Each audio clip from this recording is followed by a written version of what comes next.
మనకి ఇండియాకొచ్చేసరికి ఇస్రో చాలా ఫేమస్.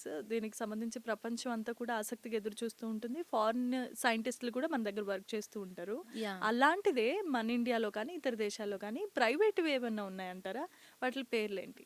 ఉన్నాయండి. ప్రైవేట్ ఆర్గనైజేషన్స్ కూడా రీసెంట్ స్టార్టప్స్ అయితే ఉన్నాయి. లైక్ మీకు చెప్పాలంటే స్కై రూట్ ఒకటి, అగ్నికుల్ ఒకటి అండ్ పిక్సెల్. హుహు. సో, ఇవైతే మనకి రీసెంట్ స్టార్టప్స్ అనమాట. వాటిల్లో కూడా మనకి జాబ్ ఆపర్చునిటీస్ అయితే పక్కా ఉంటాయి. ఓకే. కాకపోతే అది సెంట్రల్ గవర్నమెంట్ టేకప్ చేయదు కాబట్టి ఇవి వచ్చి కొంచెం ప్రైవేట్ ఓకే. కంప్లీట్‌గా. ఆ! సో, ఇలాంటి ప్రైవేటుని ఎంతవరకు నమ్మొచ్చంటారు? ఇప్పటి వరకు స్పేస్ హ్మ్. దాంట్లో ఎంటర్ అవ్వలేనివి కదా! ఇప్పటి వరకు? ఇప్పుడు దాకా ఎంటర్ అవ్వలేదండి. హ్మ్. సో, మనకేమి లైక్ లిమిటెడ్‌గా గవర్నమెంట్ మీద ఒక దాని మీద డిపెండ్ అయితే గ్రోత్ స్లోగానే ఉంటుంది. హ్మ్. సో, ప్రైవేట్ ఆర్గనైజేషన్స్ కూడా ఇందులో ఇన్వాల్వ్ అయితే ఇంకొంచెం స్పీడప్ చేసుకోవచ్చు కదా!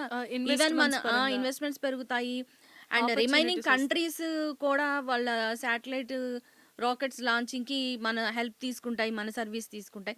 దానివల్ల మన ఎకానమీ గ్రోత్ కూడా పెరుగుతది కదా!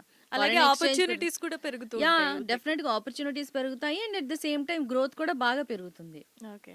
సో, ఇంత మంచి ఒక విద్యార్థి యొక్క భవిష్యత్తుకి సంబంధించి మంచి పునాది లాంటిదని చెప్పుకోవచ్చు. మన ఎగ్జాక్ట్‌లీ. దేశం యొక్క గౌరవాన్ని కాపాడే ఒక మంచి సర్వీస్, ఒక అవునండి. సేవకు ఖచ్చితంగా. సంబంధించింది. అవును. ఎవరు కూడా ఊహించినటువంటి గొప్ప ఆపర్చునిటీ యెస్. అనే చెప్పుకోవచ్చు. Yes right. అండి. అవును. సో, ఐఐఎస్‌టి ఇన్‌స్టిట్యూషన్ అనగానే దీంట్లో మనం ఇందాక మాట్లాడుకున్నట్టు ఏరోస్పేస్ టెక్నాలజీ అండ్ ఇంజినీరింగ్ అని మాట్లాడుకున్నాం. ఇవి కాకుండా ఇంకేమేమి ఉంటాయి కోర్సెస్?